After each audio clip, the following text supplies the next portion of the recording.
Open your minds. Benedict Cumberbatch's Doctor Strange may be making headlines for his appearances in Spider-Man No Way Home and the Multiverse of Madness. You think that's funny? But he is only one of an infinite number. These Doctor Strange range from the utterly worthless to those that could bend or destroy reality itself. Here's some wacky Marvel trivia for you. Great. The first Doctor Strange in the Marvel continuity wasn't actually Stephen Strange at all. No, the first one was Doctor Strange, actually spelled DR, instead of the way Stephen prefers. I'm Dr. Stephen Strange. He was an Iron Man villain, in the days when Iron Man still looked like he was fighting crime inside of a giant drum of oil painted gold.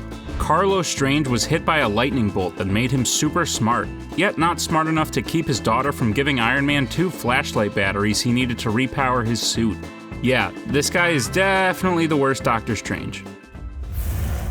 It's kind of crazy to think this is a world where the Marvel Cinematic Universe is the most profitable thing that happened to Hollywood since George Lucas decided to make that space movie he was thinking about. Before the 2000s, Marvel adaptations were considered a risky move. That's why there were so many cheap, terrible adaptations of these characters. In 1978, there was a failed pilot where Strange was a psychiatrist who was charged with helping a young woman possessed by Morgan Le Fay. Strange becomes Sorcerer Supreme by directly inheriting the powers from the last guy with the job. We never got to see him master them, and nor will we ever see since no one was particularly interested. Have I become the sorcerer? If you couldn't tell from Howard the Duck's inclusion in the MCU, Marvel loves to make silly, cartoony versions of their heroes for fun. One of these is more of a pun than he is a character. Ducktor Strange is exactly what he sounds like. He's just Doctor Strange, but with lots of duck puns because Doc sounds like duck. That, sir, is very close-minded. Get it? The Mallard of the Mystic Arts was more known for his rampant alcoholism than he was for his magical abilities. While he would occasionally use his powers to save the duck version of the MCU, he was mostly just kinda sad. As many times as the MCU has brought up Howard, I'd say that it's only a matter of time until Howard's story that landed him in the collector's clutches gets told. If that happens, we'll likely see the duck versions of all the MCU heroes as Howard recounts his tale over a space martini. What they say, you're out of luck until you've gone duck. Hopefully, Doctor Strange is the reason why Howard ended up in the MCU in the first place. I don't think it's controversial to say that the coolest thing that happened in the Loki TV show is the alligator version of Loki that many thought was the crocodile version of Loki, the internet dubbed Croaky. Well, Doctor Strange has a very similar variant known as Croctor Strange. I mean, like most Marvel animal counterparts, he's mostly just the same character but as an anthropomorphic animal instead. Still, putting Doctor Strange's mustache on a crocodile is just genius. We better see this when Croaky gets his inevitable episode of What If. Try me, Beyonce. The only problem with the good Croctor is that this version of the character exists in the same universe as Into the Spider-Verse's Peter Porker. While Sony and Disney are playing nice for the sake of Spider-Man, I kind of doubt that they would allow Disney Plus to use a character who is technically a part of their Oscar-winning triumph. One of the weirder versions of the character was Dr. Stranger Yet, the version who was created by beings known as the Creators. Basically, this version was just a boar with all the powers of the good doctor. It was just a bizarre thing that happened in the pages of Doctor Strange's solo adventures. While he was bizarre, he did have all the powers of Doctor Strange. I would love to say that this was one of Stephen's stranger adventures, but to be honest, this was a typical Tuesday in the life of a Sorcerer Supreme. There was one Marvel television adaptation that probably should have withered on the vine. While this take on Strange was in pre-production, they actually lost the rights to use it, so Doctor Strange was changed to Dr. Mordrid. It's a terrible mess of the movie that sees him take on the evil Cabal from wreaking havoc on the universe. This version is actually a pretty good sorcerer, but just in a pretty terrible production that didn't even have the magic to get Strange's real name. Though it does get massive points for casting Star Trek veteran character actor Jeffrey Combs in the lead role. We're here to help you. If this terrible movie was one step towards us getting Combs as Wei Yun, Shran and Chief Liquidator Brunt, then it's totally worth it. Dr. Mordrid. There are versions of Doctor Strange who don't actually exist yet in the Marvel continuity, but who need to. Fans have created several takes on the good sorcerer that are just too good to be true.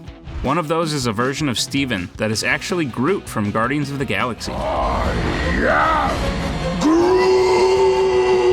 This would be an incredible version of the sorcerer. I mean, he couldn't master any incantation that didn't feature the words "I am Groot." But seeing as how great a hero Groot is without magical powers, it's clear that he would be a force for good to be reckoned with. Also, they could combine Rocket and Wong together and it would be amazing. The ultimate Doctor Strange is actually the son of Stephen Strange and his regular romantic partner Clea. He might as well have been the original Stephen Strange though, because he looks exactly the same. He became the Sorcerer Supreme like his father, but also decided to have a lifestyle of a guru on top of it. Then, like about 50% of the characters in the Ultimate Universe, he was brutally slain by the event Ultimatum. Dormammu actually ended up possessing his cloak and strangling him with it. Talk about a sorry way for a Sorcerer Supreme to go out. That would have never happened to Stephen Strange Sr. I think it's only a matter of time before What If adapts Neil Gaiman's first ever Marvel project 1602. This recasts the entire Marvel universe in the time of Shakespeare and Elizabeth I. That's about the most Neil Gaiman concept that I've ever heard. What are your dogs? It was a fun universe that had Daredevil as a blind singing bard, Peter Parker is the assistant to Sir Nicholas Fury, mutants are Witchbreed, and Count Otto von Doom wants to take out Queen Elizabeth. Of course, this was a universe that Stephen Strange fit into like a glove. He was the personal court physician to Queen Elizabeth, seemingly inspired by a real-life advisor, John Dee. While we didn't get to see much of his magical powers, it's good to be reminded that there's more than one kind of power. As a close advisor to Elizabeth, Stephen Strange had a great deal of influence over world events, something we've never really seen any other Strange attempt. I mean, can you imagine a scene in the MCU where Stephen Strange pops in the White House to advise President Matthew Ellis on how to handle things like the Convergence? That's something only the 1602 Strange would do. Fans of What If were just exposed to the morbid beauty that is the Marvel Zombies.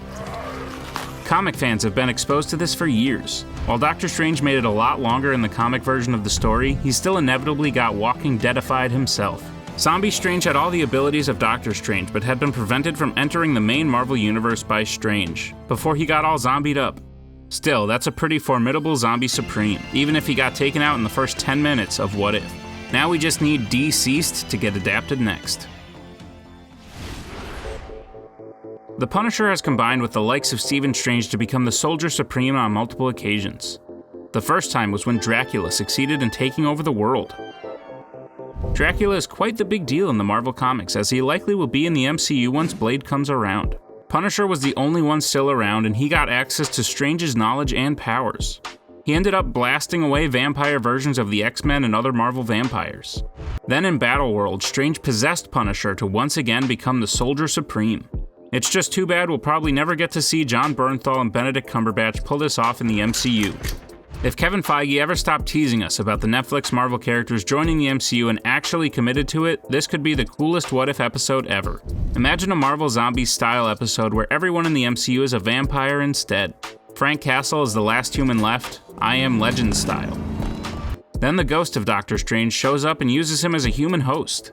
After a cool montage where Frank modifies all of his weapons with artifacts from the Sanctum Sanctorum, he would take out each and every vampire superhero in the world. Then it would end with a big final battle between the Soldier Supreme and Dracula himself. All this awesomeness would be within our grasp if Kevin Feige would just say the three little words we're dying to hear. It's all canon. It's probably for the best that the MCU doesn't have the X-Men yet. Fine. They're always making trouble. One of the biggest disasters came in the Inferno event when demons overtook the Earth thanks to magic of the New Mutants, and all the Cyclops relationship drama. In a What If comic, the world actually fell to these monsters. Luckily, Stephen Strange was still around to save the world, even if he had to do it with an eye patch.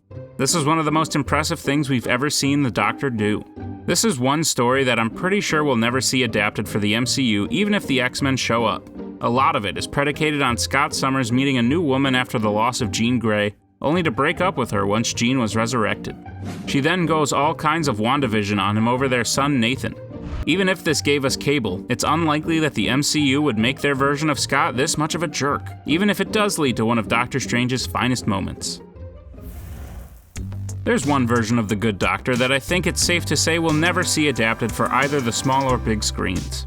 Back in the 90s, both Marvel and DC did the unthinkable. They put both of their universes together for a giant event. Sure, there had been crossovers here and there, but nothing to this scale. In a giant multiversal conflict similar to things like Crisis on Infinite Earths or Secret Wars, the Marvel and DC universes went up against each other and fans got to vote on the individual grudge match winners. This led to some pretty good fun, like Wonder Woman getting Thor's hammer, Wolverine taking down Lobo, and Batman convincing Cap that fighting was dumb so they could figure out what was going on.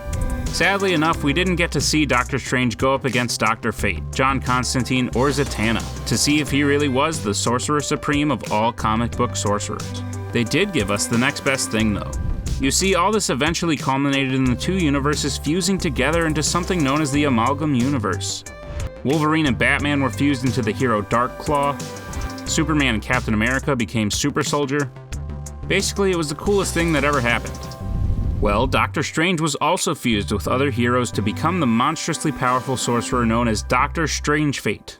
He was the only one who figured out that their universe was doomed to be split apart so that the Marvel and DC universes could be remade. He employed several superheroes to his cause, but it was all for naught. Or so it appeared at least. Once the Amalgam Universe was decimated, Strange-Fate locked himself in Stephen Strange's psyche. He was then able to create a pocket universe for the Amalgam continuity to exist in. Strange-Fate was one of the coolest and most fascinating characters in the AU. Not only was he a combination of Doctor Strange and Fate, but he pulled off his helmet and revealed that he was Charles Xavier on top of all of that. As far as versions of Doctor Strange that don't exist but should, there's one that could be one of the most powerful beings in the Marvel Universe or MCU has ever seen. That would be the unholy fusion of Stephen Strange and the Incredible Hulk. I mean, the first benefit of this would be Hulk's undeniable strength. This would make him more than able to fight against any supernatural monster you could find. Then you've got to count in the Professor Hulk version, who had all of the brains of Bruce Banner combined with the brawn of Hulk. This version of Hulk was not only strong enough to wield the Iron Gauntlet, but he was also smart enough to help Tony master time travel. Now combine all of these aspects of the Hulk and Banner with the knowledge and abilities of Doctor Strange. This gamma-irradiated Sorcerer Supreme would possibly be the ultimate hero in the Marvel Universe. I would love to see an episode of What If where Professor Hulk and Doctor Strange merged Dragon Ball Z style and took down Thanos with all the Infinity Stones. After both of them got beaten up by the Mad Titan, they could both use a rematch. Strangely enough, the Strangest Strange may be the most recent variant to ever sorcerer in the most supreme way possible.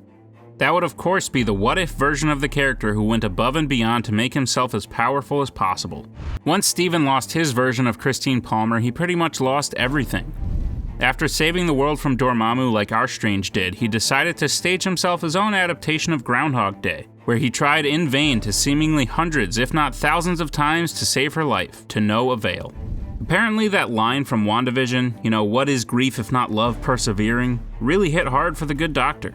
He and Wanda have a lot more in common than I thought. It was then explained to him by the Ancient One that even the Time Stone in the Eye of Agamotto was not enough to rewrite such an important moment in time. Also, if she never perished in the accident, he would have never gotten the Time Stone to stop her from perishing in the accident. That's Time Travel Paradox 101, man. Do they not keep copies of Back to the Future in the Library of Kamar-Taj? So instead of moving on, Strange took the Ancient One's warning as a direct challenge. He found himself another Kamar-Taj-esque sorcerer sanctuary to gain enough power to overcome the laws of time itself.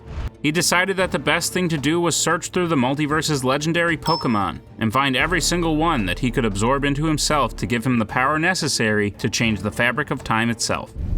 This was going all well and good until Strange discovered that the Ancient One planned for this all along. She split Strange in two so that the non-Groundhog Day Strange could come back in time and beat some sense into his supremely stupid sorcerer doppelganger. No matter how much the heroic Strange was able to battle against his evil alternate, it just wasn't enough. Groundhog Day Strange had absorbed too many legendary Pokemon for it to be a fair showdown. He was able to absorb heroic Strange and finally save Christine from her fate. Happy ending, right? Wrong. Turns out that not only did all this power make Strange look like a terrifying Cthulhu human hybrid that Rachel McAdams was just not into, but altering time was enough to obliterate reality itself. The episode ends with one Strange left standing with no Christine, no Ancient One, no reality, and no hope left. As brutal as this ending was, this Doctor Strange may have succeeded in becoming the most powerful version of himself ever made. If you think about it, he did more damage than almost every other Marvel villain combined. Sure, Galactus is able to consume entire planets, but Doctor Strange was able to obliterate his entire version of reality, even down to the incredibly powerful beings like the Celestials. It's kind of amazing that he amassed all that power but ended up crying all alone in the multiverse. Power alone isn't everything, I guess. Not for nothing, but couldn't Strange have just traveled back in time and made some sort of magical clone of Christine that he could take to the future? It's kind of nuts that he didn't think of that before he got to, I'm gonna destroy all of reality to get my girlfriend back. Don't you dare lie to me! Now all we've got to figure out is which of these doctors has the best facial hair. No matter what universe he's in, a doctor is just not Doctor Strange unless he's got that goatee.